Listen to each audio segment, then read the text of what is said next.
So yun, what's up nga pala mga kabungal. Again, this is Emong the Great nga po pala.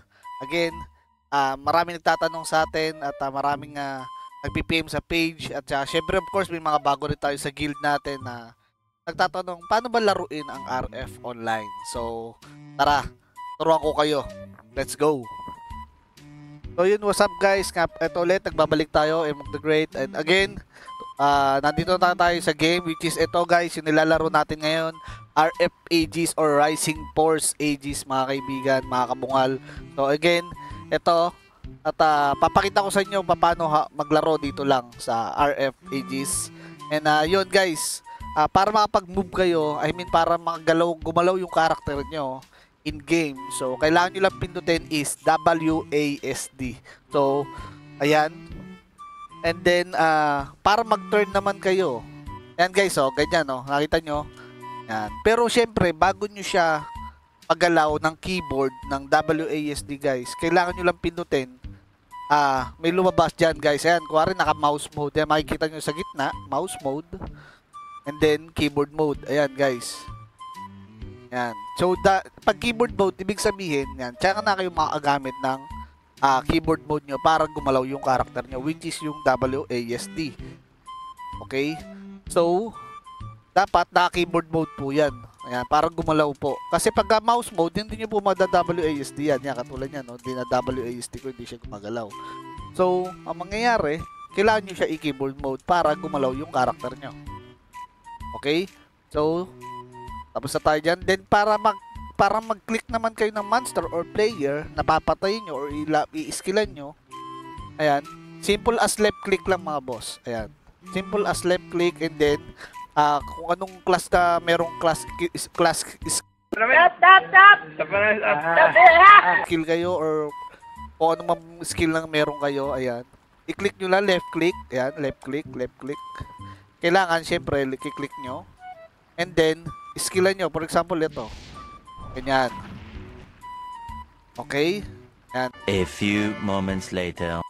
So yun guys, singit ko lang guys nga pala. Munti ka na natin makalimutan. So, about naman mag-i-skill kayo sa monster ng mabilisan.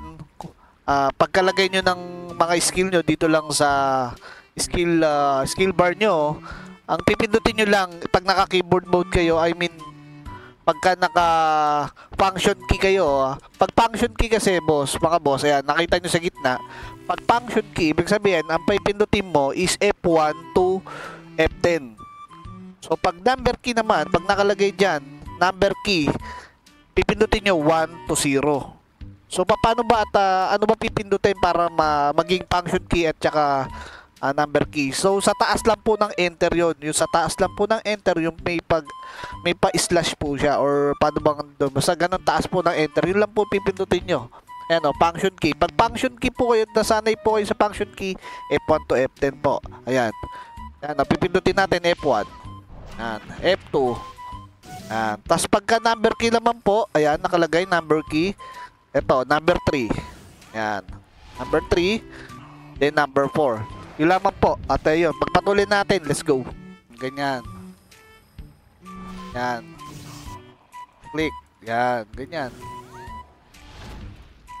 Yan.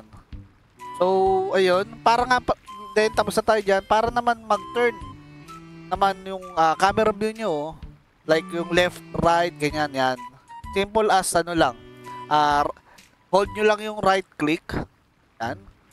Or yung mouse to kung tawagin ba yun. Tama? Kung tama ako. Ayan. Ayan o. Didiinan nyo lang yung right click nyo para mag-turn. Para habang gumagalaw kayo. Ayan, kuwari po. Ayan, gumagalaw kayo sa keyboard. Ano kayo? Sa karakter nyo. Ayan. Para makita nyo yung iba't ibang angulo ng mapa. Ayan. Or ng camera nyo. So, yun. Okay? One eternity later. So yun na nga guys at doon natatapos po ang ating tutorial about paano maglaro sa RF online or dito lang sa RF Aegis natin mga boss. So again, inintroduce ko po kayo maglaro dito lang po sa amin sa server which is Rising Force Aegis or RF Aegis. So guys, ano pa hinihintay nyo? Tara na, let's go!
Aegis. Play now.